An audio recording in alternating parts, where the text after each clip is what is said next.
것과 영원히 사는 것을 믿사옵나이다. 아멘. 우리 모두 자리에 앉으셔서 함께 말씀 봉독하겠습니다. 오늘 함께 보실 말씀은 이사야서 5장 1절에서 7절까지 말씀입니다. 저와 한 목소리로 봉독하겠습니다. 나는 내가 사랑하는 자를 위하여 노래하되 내가 사랑하는 자의 포도원을 노래하리라. 내가 사랑하는 자에게 포도원이 있으며 심히 기름진 산에로다. 땅을 파서 돌을 제하고 극상품 포도나무를 심었도다.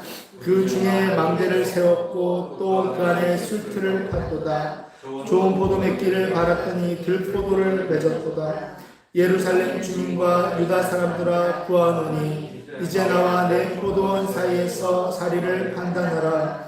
내가 내 포도원을 위하여 행한 것 외에 무엇을 더할 것이 있으랴. 내가 좋은 포도 맺기를 기다렸거늘 들포도를 맺음은 어찌 됨이고 이제 내가 내 포도원에 어떻게 행할지를 너희에게 이르리라. 내가 그 울타리를 걷어 먹힘을 당하게 하며 그 담을 헐어 짓밟히게 할 것이요 내가 그것을 황폐하게 하리니 다시는 가지를 자름이나 북을 돋우지 못하여 찔레와 가시가 날 것이며 내가 또 구름에게 명하여 그 위에 비를 내리지 못하게 하리라 하셨으니 무릇 만군의 여호와의 포도원은 이스라엘 족속이요 그가 기뻐하시는 나무는 유다 사람이라. 그들에게 정의를 바라셨더니 도리어 포악이요 그들에게 공의를 바라셨더니 도리어 부르짖음이었도다. 아멘. 우리 같이 한번 손대고 나 자신을 축복하며 위로하며 나아가겠습니다.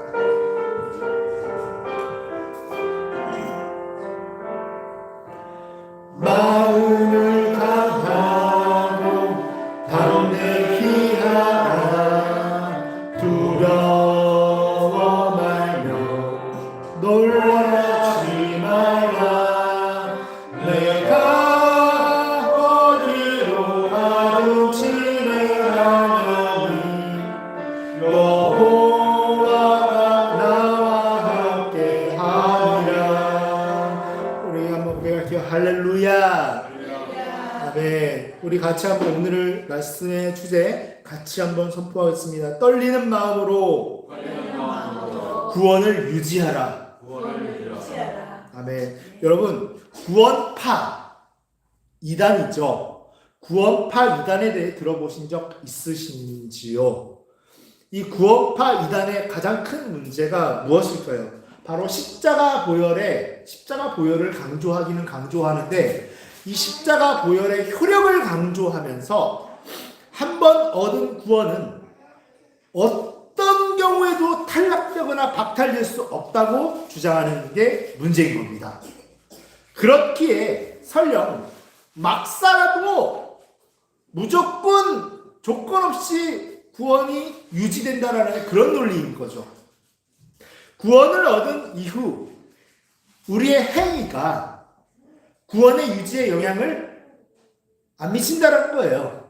한번 얻었으면 그걸 땡 끝이라는 거예요. 제가 공부를 했던 풀러 신학교에서는 저명한 신약학 교수님이 계셨어요. 그분은 담대히 이야기합니다. 구원의 박탈 가능성에 대해서 담대히 이야기합니다. 구원 받은 이후에 박탈될 수 있다라고 담대히 이야기합니다. 그렇게 엄연히 그런 박탈 가능성이 존재함을 선포하셨어요. 그분은 이렇게 이야기합니다. 떨리는 마음과 행위로, 우리 같이 한번 따라할까요? 떨리는 마음과 행위로, 이 행위로 한 번 얻은 구원을, 믿음으로 얻은 구원을 조심스럽게 잘 유지해 가야 된다고 주장하셨는데 저는 전적으로 동의합니다. 물론 그 교수님이나 저나 행위로 구원을 얻는다는 건 아니에요. 행위로 구원을 얻으면 그 이단입니다. 행위로 구원을 얻는다는 건 아닙니다. 구원은 뭘로 얻을 수 있습니까? 오직 십자가의 보혈을 뭐함으로? 믿음으로 믿는 거예요. 행위로 얻을 수 있는 거 아니에요. 도를 아십니까? 라고 혹시 들어보셨어요? 이 사람들이 행위 구원을 이야기합니다. 물론 기독교의 구원은 아니지만 우리가 잘 살 수 있는 것을 덕을 쌓아야 되는 행위를 쌓아야 된다는 것에 이야기를 하고 있는데요. 행위 구원론인 거죠. 일종의 구원은 오직 십자가의 보혈을 믿음으로써 얻어지는 것이죠. 그러나 구원의 획득과 구원의 유지는 또 다른 것입니다. 오직 믿음으로 얻은 구원은 우리 행위를 단속함으로써 유지되는 것입니다. 우리의 자유의지적인 행위가 믿음으로 얻은 구원에 뭐 할 수 있다? 영향을 미칠 수 있다는 것입니다. 그런데 그 교수님은 그 교수님의 국내 출신 교단은 자칭 신학교로 말하면 치읓이에요. 자칭 보수인데요. 저는 보수라고 동의하지 않는데 자칭 보수예요. 한 번 얻은 구원이 박탈될 수 있다는 것에 대해서 되게 반발감을 표현했습니다. 한 번 난리가 난 적이 있었어요. 한 번 얻은 구원이 박탈될 수 있다는 것에 대해서 엄청나게 반발했습니다. 그리고 김모 교수, 당신 행위구원론자 아니냐? 라고까지 몰아붙였습니다. 그러나 여러분, 분명한 것은 그 교수님이나 저나 뭐에 동의합니까? 오직 믿음으로 시작하는 데는 동의해요. 그러나 행위로 뭘 한다? 유지를 한다는 거예요. 행위 구원이 아닙니다. 행위 구원은 시작부터 행위로 하는 걸 행위 구원이라고 해요. 그 구원의 획득부터 행위로 하는 거. 그러나 아니에요. 그러자 교수님은 오히려 그 교수님은 그들을 향해 이렇게 얘기합니다. 너네 무슨 구원파냐? 구원파식 교리라고 반발합니다. 아주 사이다 같은 시원한 한마디였어요. 사실 그들의 논리는 그 치읓 신학교에 관련된 논리는 사실 제가 봐도 구원파 논리나 다름이 없는 거예요. 자기들 구원파 그렇게 이단이라고 하면서도 구원파 논리와 똑같은 논리인 것이죠. 우리의 구원은 우리 같이 한번 따라할게요. 오직 믿음으로 얻어지고 다시 한번 따라할게요. 떨리는 마음으로 유지해야 되는 거예요. 네. 오직 믿음으로 어때? 그 다음에 뭘로 유지한다? 떨리는 마음과 행위를 유지하는 것입니다. 물론 구원받은 이후에 갑자기 돌변해가지고 입으로 나 예수 안 믿어, 예수를 저주합니다, 십자가와 나는 상관이 없어 라고 배교를 시인한다라면 당연히 구원 박탈이죠. 당연한 것이죠. 하지만 구원받은 이후에 잘못된 행위가 당장 너 오늘 잘못 살았고, 너 오늘 나쁜 짓 했고, 너 오늘 비도덕적인 일을 했으니까 구원 박탈, 이런 얘기는 또 아니에요. 사실은 구원 이후에 그런 잘못된 행위가 당장 구원의 박탈에 이르는 것은 아닙니다. 그러면 십자가의 효력이 너무 없는 거죠. 그건 아닙니다. 이런 잘못된 행위보다 왜요? 구원의 능력이 더 크고 위대한 건 사실이에요. 근데 이 구원파는 이걸 너무 강조를 한 게 문제가 되는 것입니다. 여러분, 제3국의 가난한 국가에서 아주 부유하고 문명화된 국가의 국적을 취득한 후에 옛 습관을 버리지 못했다고 해서 새롭게 취득한 국적이 박탈될까요? 박탈되지 않습니다. 그것과 비슷해요. 그런데 옛 습관을 고치지 않고 반복하다 보면 스스로 견디지 못하고, 우리 같이 한번 따라 할게요. 스스로 견디지 못하고 새롭게 취득한 국적을 포기해버리는 데까지 이를 수 있는 것이 문제입니다. 나 이 나라에서 안 살아. 나 원래 살던 촌에 살 거야. 촌 국가에서 살 거야. 촌 같은 시골 국가 같은 데서 살 거야. 부유한 국가가 더 좋다라는 전제하에서 얘기하는 거예요. 그냥 마찬가지로 구원받은 이후, 믿음으로 구원을 획득한 이후 자꾸 잘못된 행위를 반복하면 그 행위가 쌓이고 쌓여서 스스로 배교하는 데까지 이를 수 있다는 거예요. 그러니까 자꾸 잘못된 행위를 정립하면 될까 안 될까요? 안 되는 것입니다. 한 번, 두 번 해서 괜찮아요.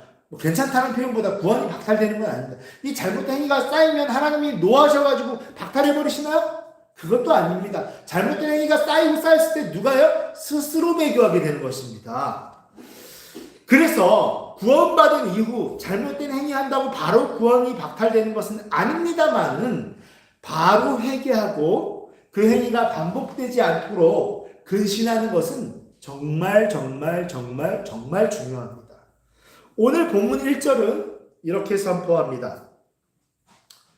하나님이 에덴 동산 이후에 떠나가 버린 사람들을 다 회복하기 위하여서 한 사람을 찾으십니다. 노아 이후에도 한 사람을 찾으십니다. 누굴까요? 아브라함을 찾아내십니다. 그리고 그를 통하여 그리고 그의 후손 중 성육신을 계획하시고 만민구원, 만민중앙교회 아닙니다. 만민구원 프로젝트를 계획하셨습니다. 플랜을 짜셨어요. 그들을 뭘로 삼으셨어요? 아브라함과 그의 후손들을 뭘로 삼으셨습니까? 포도원으로 삼으셨어요.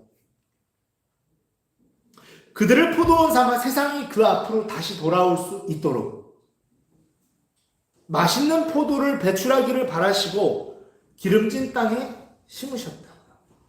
세상 사람들이 그 포도원을 다 떠나갔는데 내 마음대로 살 거야 라고 했는데 그 포도원에 슬쩍 왔다가 포도 맛을 봤어요. 너무 단 겁니다. 여러분 어떨 것 같아요? 그 포도원에 들어가고 싶어요? 안 들어가고 싶어요? 들어가고 싶어요. 그러면 그 포도원 주인은 기뻐할까요? 안 기뻐요? 기뻐합니다. 그러기 위해서는 그래서 그 맛있는 포도를 내기 위해서 세상 사람들에게 잘 되는, 여러분 생각해 보세요. 세상 사람들이 여러분이 지치도 불행하게 살면, 물론 그것만이 전부는 아니에요. 그럼에도 불구하고 지치도 불행하게 살면 사람들이 예수 믿고 싶을까요? 안 믿고 싶을까요?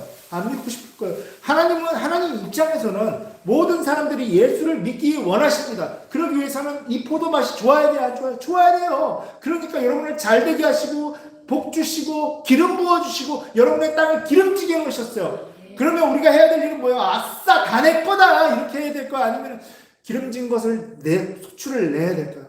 수출을 내야 후자인 것이죠. 그래서 맛있는 포도를 배출하기를 바라시고 기름진 땅에 심으셨다라고 합니다.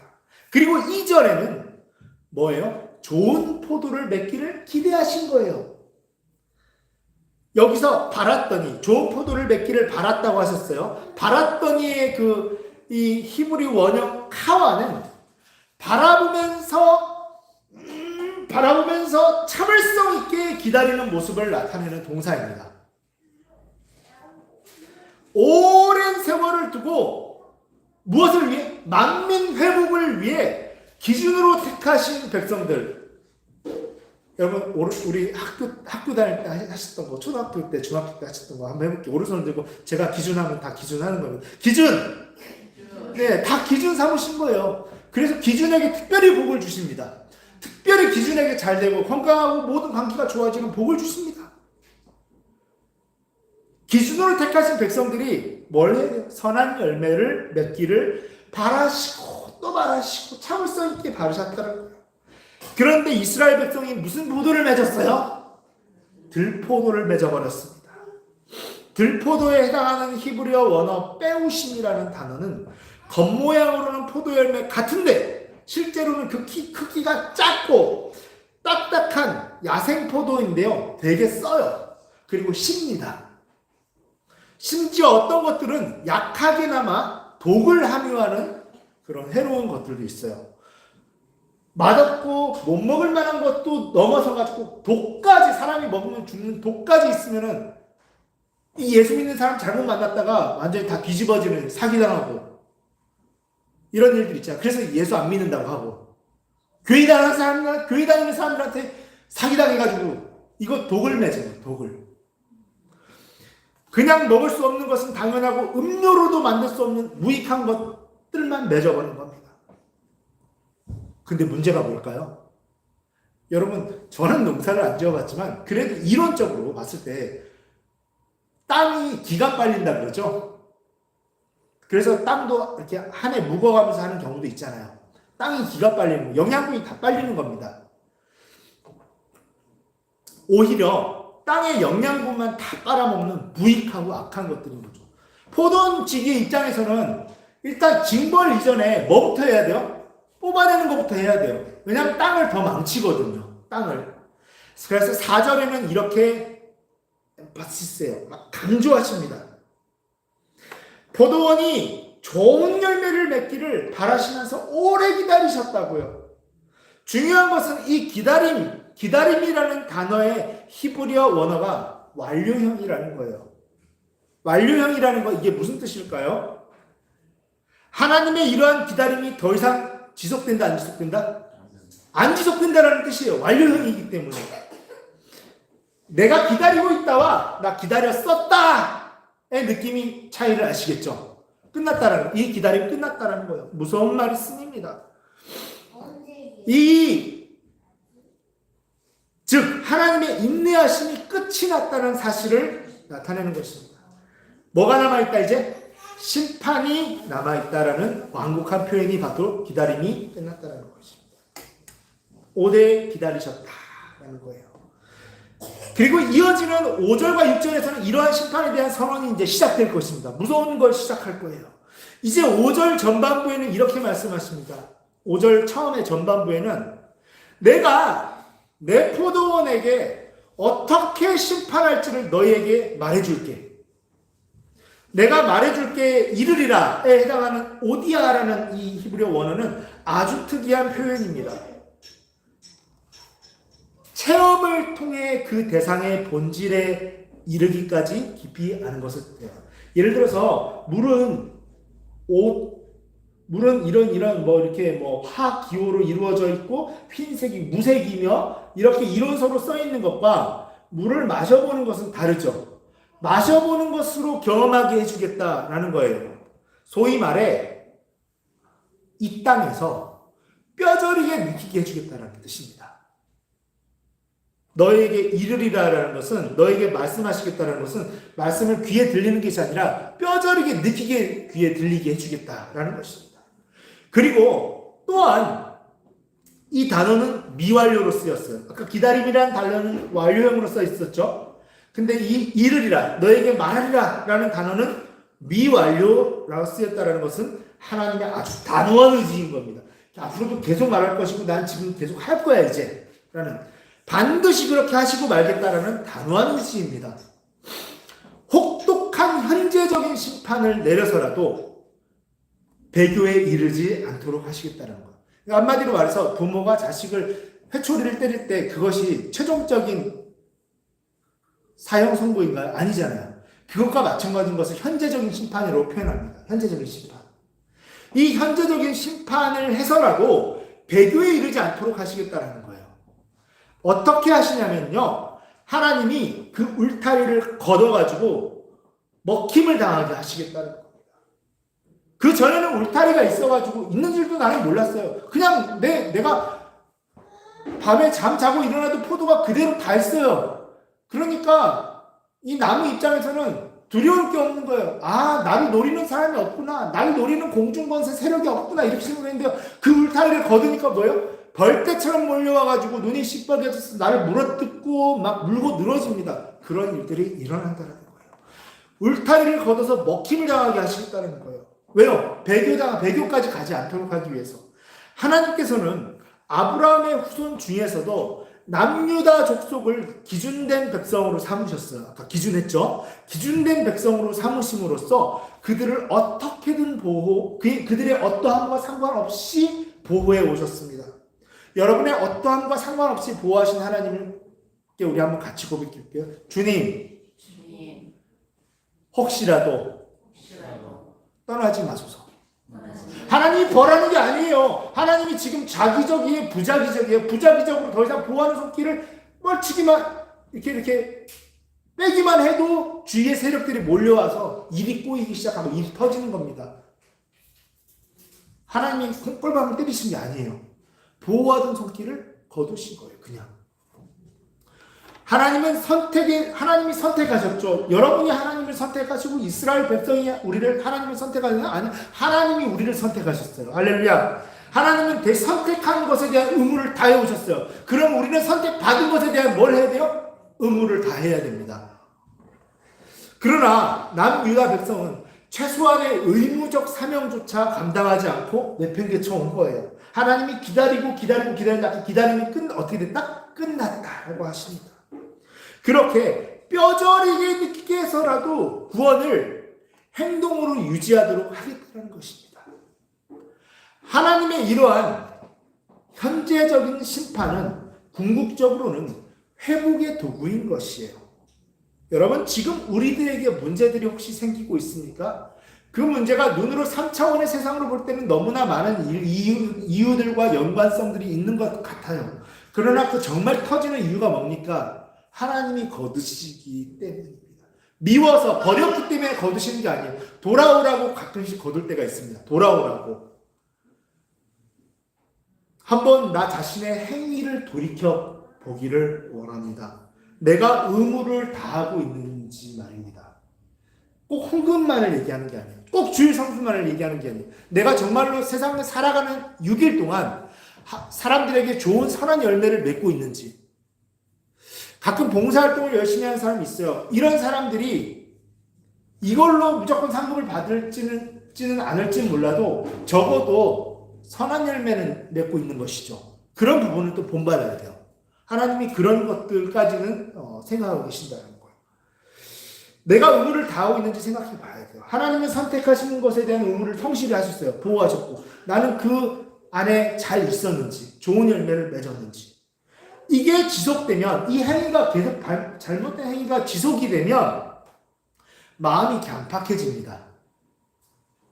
그래서 아무렇지도 않게 배교에 이르게 됩니다. 하나님은 이것을 막으시고자 지금 건드리시는 거예요. 지금. 왜냐하면 지금 건드리면 회개하고 돌아올 것 같으니까. 그리고 계속해서 말씀하시기를 그 담을 헐어서 짓밟히게 할 것이라고. 여기서도 짓밟는 대상이 누구예요? 하나님이에요? 이방 족속이에요? 이방 족속입니다. 하나님은 그걸 손을 거두기만 하셨을 뿐이에요. 그런데 그 담을 헐어 짓밟히게 할 것이라고 합니다.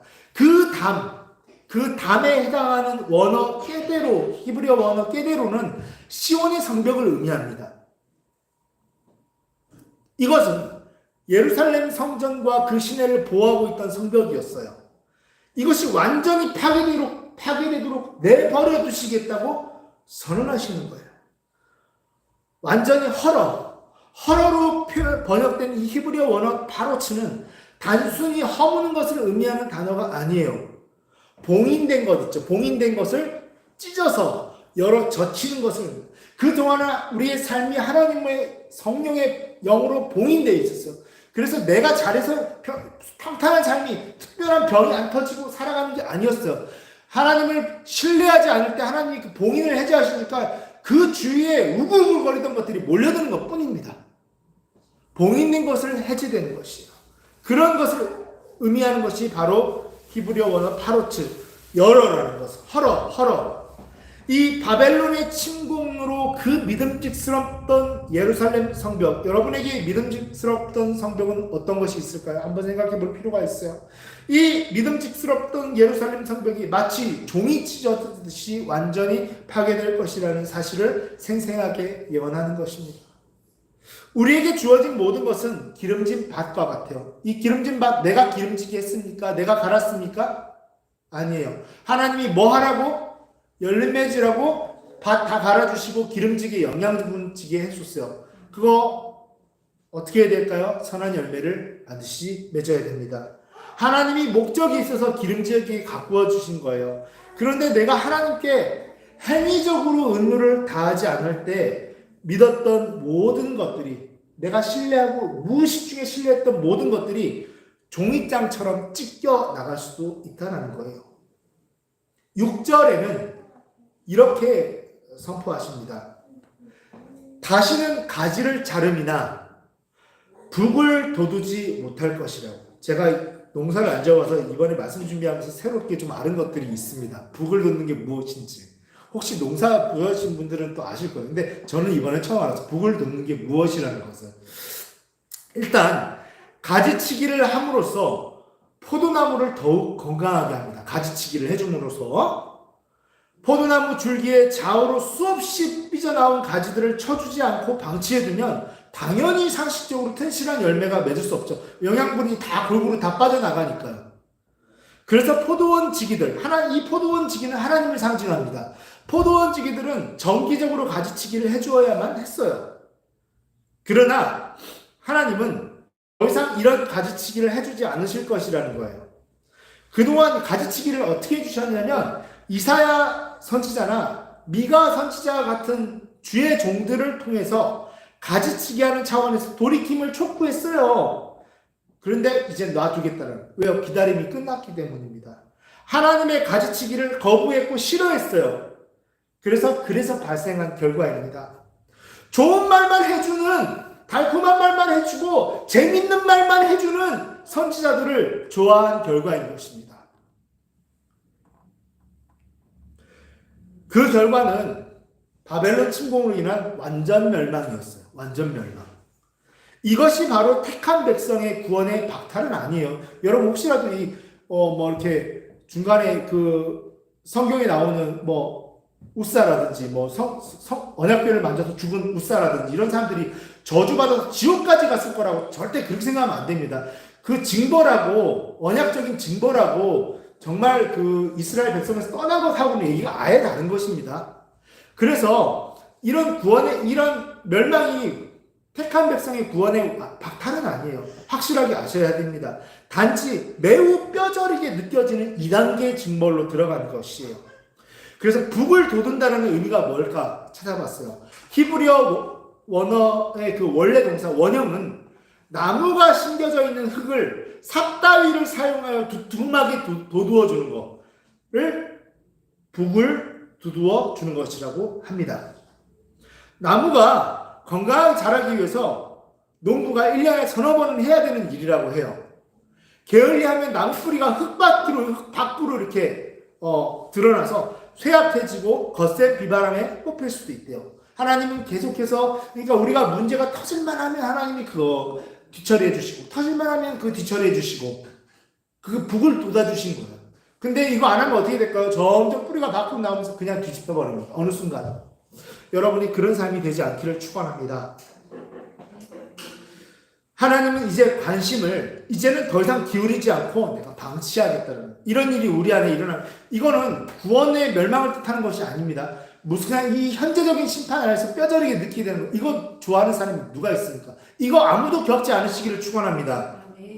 그래서 그럼으로써 하나님의 기대에 못 미친 대가를 톡톡히 치르게 하실 것이라는 거예요. 물론 구원의 박탈을 막기 위한 2단계의 프로젝트 대책일 뿐이에요. 당연히 우리 또한 열매 맺지 못하면 아프게 징벌할 수 있다는 거. 그 이유는 뭡니까? 돌아오라고 징벌하는 겁니다. 그리고 이어서 말씀하십니다. 찔레와 가시가 날 것이라고요. 육신과 재정과 관계와 모든 것 가운데서 불필요한 일들이 막 일어나기 시작해요. 육신으로 말하면 암덩이가 될 수도 있고요. 막 찔레와 가시가 이제 곳곳에서 나는 거예요. 이렇게 불필요한 일들이 일어나기 시작할 수도 있습니다. 그리고 또 이어서 말씀하십니다. 내가 또 구름에게 명하여 그 위에, 원래는 정상적으로 하나님이 법칙을 설정해 놓으셨기 때문에 하나님이 특별히 구름아 오늘은 저기 가서 비를 내려줘라 라고 말씀하시지 않아도 그 특별한 법칙에 의해서 때가 되면 뭐가 내려요? 비가 내립니다. 그런데 비가 내려야 될 때 그 법칙을 수정하시겠다는 거예요. 잠깐 내가 정한 법칙이긴 하지만 너희들 잠깐 멈춰. 그럼 구름이 버틸 재간이 있습니까? 없습니까? 없어요. 구름 멈춥니다. 비가 내려주면 안 내리면 어떻게 될까요? 농사 망쳐버립니다. 가장 치명적인 심판입니다. 내가 명하여라는 것에 해당하는 히브리어 원어 아치웨는 흔히 왕명이나 군사 명령을 뜻합니다. 그러니까 하나님께서 구름에게 도무지 거역할 수 없는 명령을 내리실 것이라는 거예요. 그동안은 멀쩡했는데 내 삶에 말도 안 되는 일들이 뻥뻥 터지는 거, 어쩌면 자연 법칙을 거스르면서까지 막 일어날 때 우리 뭐 해야 돼요? 즉각 회개해야 됩니다. 뭔가 잘못되고 있구나. 그 일 계속하면서 목사님한테 와서 또는 성도들끼리 저 기도해 주세요. 기도 제목 있어. 소용 있을까요? 없을까요? 기도는 해주죠. 당연히. 왜 안 해줍니까? 근데 그 기도 소용이 있을까요? 없을까요? 아무 소용 없습니다. 당장 뭐예요? 멈추고 즉각 회개해야 됩니다. 사랑하는 여러분, 하나님은 이전에도 포도원을 만드신 일이 있어요. 하나님은 포도원을 총 몇 번 만드셨을까요? 3번 만드셨어요. 상징적으로. 첫 번째, 태초에 에덴 동산을 창조하신 것이 바로 첫 번째 포도원입니다. 그러나 사람은 첫 번째 포도원에서 실패했습니다. 그래서 하나님은 두 번째 포도원, 다시 아브라함의 후손을 통하여 이스라엘 민족이라는 그 두 번째 포도원을 만드셨으나 십자가 이전까지 성공했어요? 실패했습니다. 두 번의 실패에도 불구하고 하나님은 십자가 사역을 통해서 세 번째 포도원을 만드십니다. 그것은 바로 무엇일까요? 교회예요. 교회. 그래서 이 말씀, 이사야 말씀 5장, 오늘 본 5장 1절 7절 말씀은 우리를 향한 말씀인 거예요. 세 번째 포도원인 교회에 하시는 말씀인 것입니다. 현재 우리 교회는 하나님이 원하시는 선한 열매를 맺어야 됩니다. 성령의 열매를 맺어야 돼요. 성령과 동행하지 않으면 그 열매를 맺는 것이 가능할까요? 불가능할까요? 불가능합니다. 하나님과 친밀한 관계를 이어갈 때 아름다운 열매가 보장됩니다. 아, 사람들이 보고, 아, 예수 믿어야겠구나. 아, 내 교회 나가야겠구나. 아, 교회 가면 뭔가 다르구나. 교회 갔더니 복을 받는구나. 내 건강이 회복되는구나. 좋은 일들이 일어나는구나. 라고 이야기하는 것이죠. 오늘날 많은 성도들이 기도해가지고 얻어내는 거, 기도해서 하나님 복 주시옵소서, 이 일 잘 되게 해주시고 해가지고 복 받는 것에 큰 의미를 부여하고는 해요. 물론 잘못된 것이라고 막 정죄하고 싶지는 않습니다. 물론 신앙이 어리고 신앙이 약하면 기도해가지고 받아내는 거, 기도해가지고 성취하는 거, 여기에 집중할 수도 있어요. 그럴 수 있습니다. 하지만 우리가 하나님을 의지하고 기대하는 것만큼이나 하나님도 우리한테 뭐 할까요? 선한 열매를 기대하십니다. 그래서 선한 열매 맺으라고 해서 복을 추구했을 때 기복이라고 그러죠. 이 기복 나쁜 거 아닙니다. 기복 목사님도 기도해주고 다 기도해줄 거예요.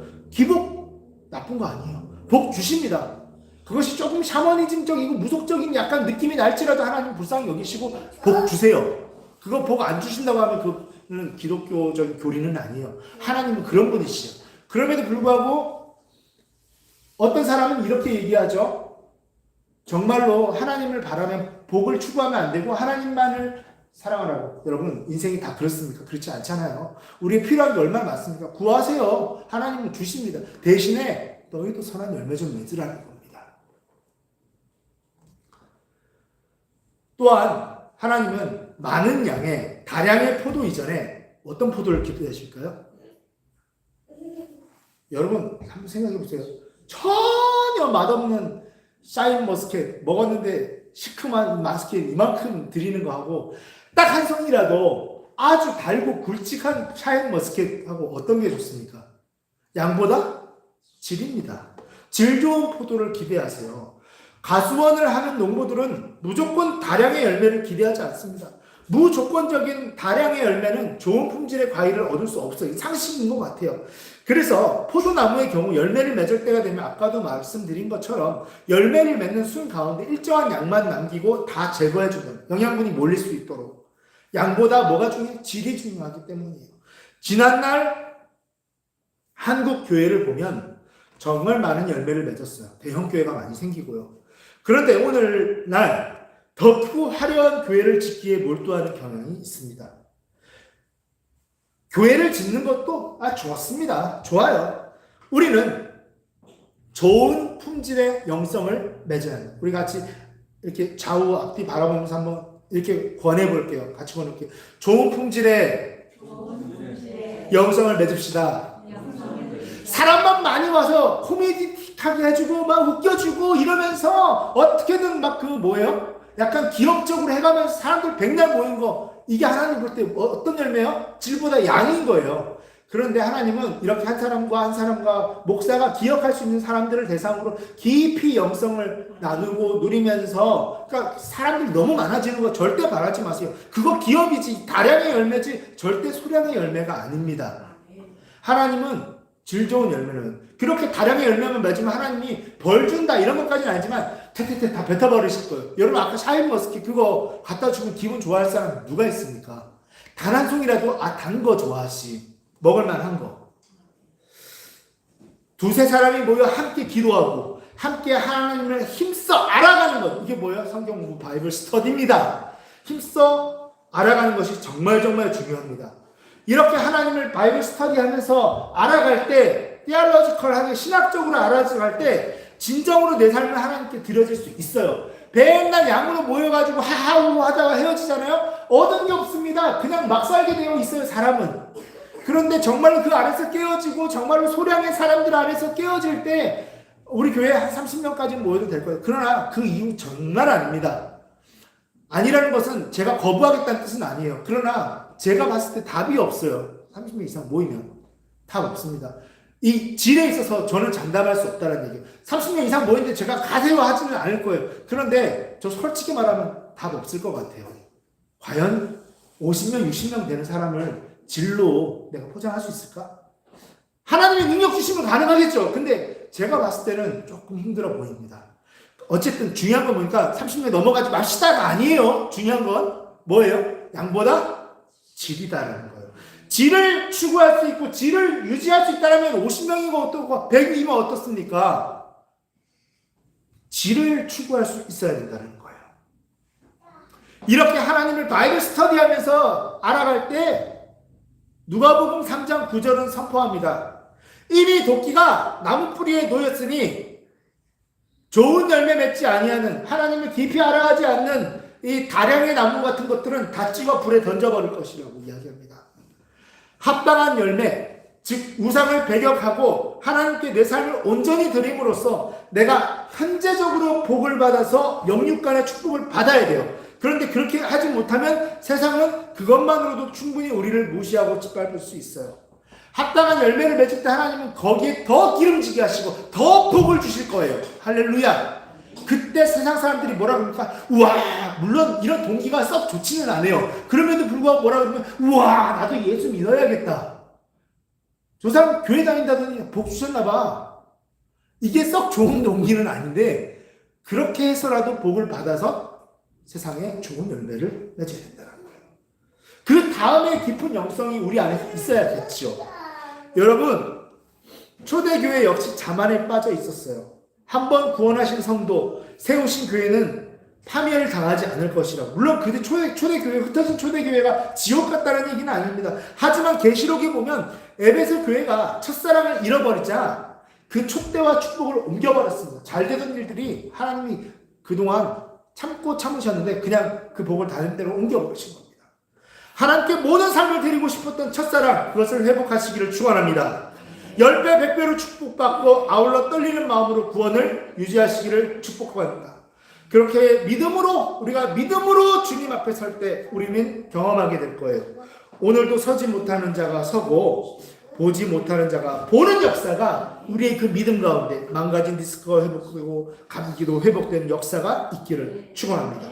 이 시간 우리 기도하며 나아가겠습니다. 한번 기도하고 나갈 때 하나님, 우리의 행위로 하나님께 증명하게 하여 주시옵소서. 떨리는 마음으로 구원을 유지해 나가게 하옵소서라고 기도하며 나아가겠습니다. 주님의 새 몸으로 기도할게요. 주여! 주여! 주여! 아바라바라바라사라바 카라스키라스키라.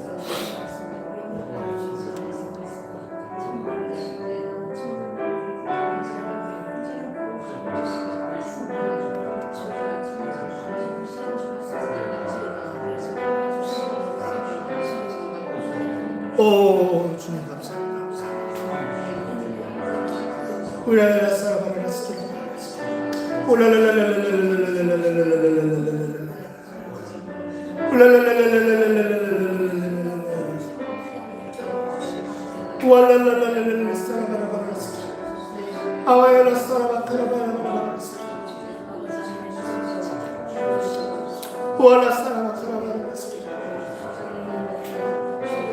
오, 주님.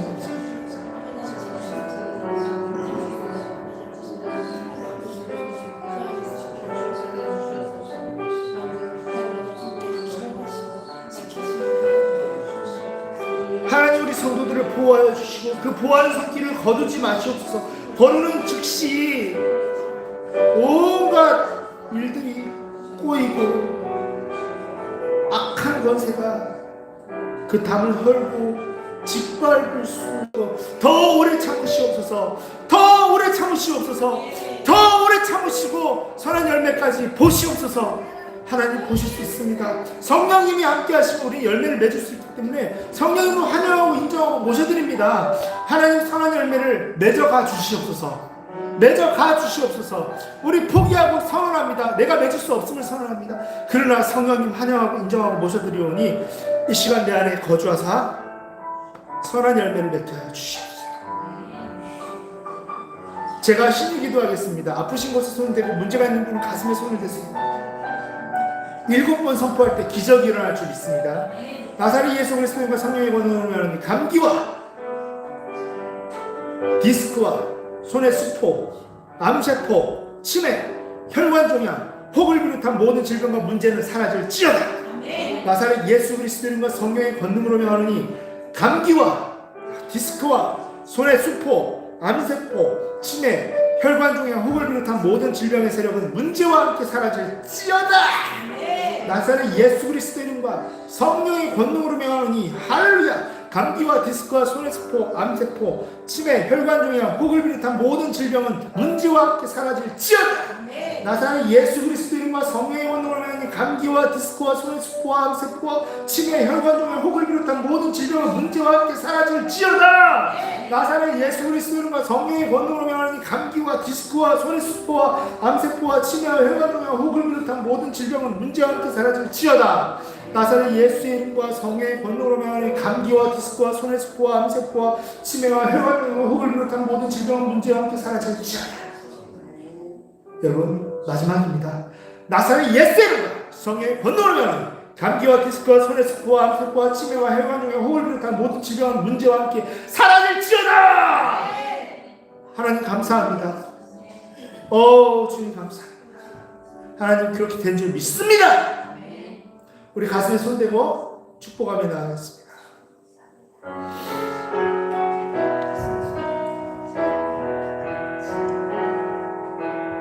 사랑하는 자여 나의 영혼이 잘 때까지 언제나 범사에 잘 되고 강건하기를 내가 간구하노. 우리 앞뒤 작업하면서 축복할게요. 사랑하는 자여 너의 영혼이 잘 때까지 언제나 범사에 잘 되고 강건하기를 내가 간구하노라. 기도하는 분들을 소환해서 축복하겠습니다. 사랑하는 자여 너희 영혼이 잘 때까지 언제나 범사에 잘 되고 강건하기를 내가 간구하노라. 사랑해 주님 감사합니다. 특별히 드려진 예물들을 위해서 기억하시기 원하며 하나님 기도하기 원합니다. 축복하기 원합니다. 하나님 드려진 감사헌금과 주정헌금과 11조와 각종 예물들 가운데 복의 복을 더하시고 하나님 눈동자같이 지켜보시는 가운데 큰 복을 더 허락하여 주시옵소서. 하나님 드리고 싶은데 드리지 못하는 손길들 가운데도 하나님을 경험하는 긍휼함이 경험되게 하여 주시옵소서. 감사를 드리며 예수님의 이름으로 기도드렸습니다. 네, 우리 같이 한번 고백할게요. 할렐루야! 오늘 예배에 참석하신 여러분을 예수 그리스도의 이름으로 보혈의 능력으로 환영하고 축복합니다. 방언기도의 유익을 알기 원하시는 분은 홈페이지 강의를 참고해 주시면 감사하겠습니다. 주님이 가르쳐주신 기도로 예배를 마치도록 하겠습니다. 너희는 이렇게 기도하라. 하늘에 계신 우리 아버지여, 이름이 거룩히 여김을 받으시오며 나라가 임하시오며 뜻이 하늘에서 이루어진 것 같이 땅에서도 이루어지다. 오늘 우리에게 일용할 양식을 주옵시고 우리가 우리에게 죄 지는 자를 사하여 우리 죄를 사하여 주시옵고 우리를 시험에 들지 하지 마시옵고 다만 악에서 구하시옵소서. 나라와 권세와 영광이 아버지께 영원히 있사옵나이다. 아멘. 이제는 하나님의 나라와 하나님의 포도원으로서 세상 가운데 빛과 소금이 되기를 원하는, 증명하기를 원하는 모든 성도들 가운데 하나님 아버지의 영원하신 사랑과 예수 그리스도의 피 흘림의 공로와 성령 하나님의 내주 감화 감동하심은 물론이요 역동적으로 역사하심이 역사가 이제부터 영원까지 함께 있을지어다.